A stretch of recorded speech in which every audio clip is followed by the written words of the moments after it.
Estic molt orgullós d'haver vingut aquí a Portbou. Curiosament és el primer cop que estic aquí i una mica ja ho ha dit el director,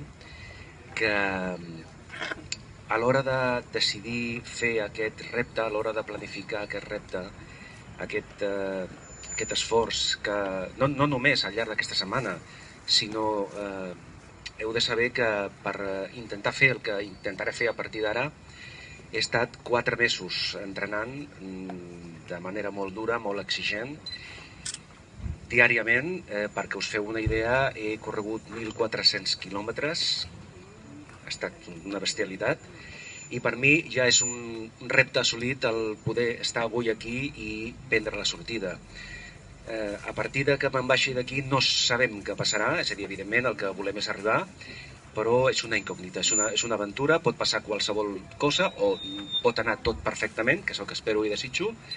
En tot cas, jo vaig decidir parlar amb Space perquè volia que tot aquest esforç, tot aquest repte tingués una repercussió, tingués un impacte a nivell social. Sobretot, malauradament, no podem canviar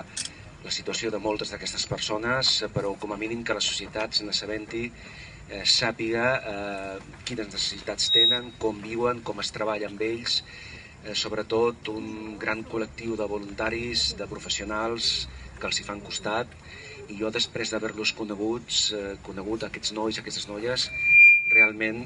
m'he quedat absolutament impressionat per la seva qualitat humana, per la seva capacitat de ser persones agraïdes, a vegades simplement amb un gest, amb un somriure, ja t'omplen el cor, i realment crec que val la pena intentar-ho. Jo no sé si arribaré o no arribaré, insisteixo, intentaré fer-ho, però només pel fet d'estar aquí i d'haver compartit aquests darrers dies amb la gent d'Space, per mi ja val la pena. Així que gràcies a tothom, a Portbou, a Space, al senyor alcalde i a tots aquells que d'una manera o altra han col·laborat amb el repte. Gràcies.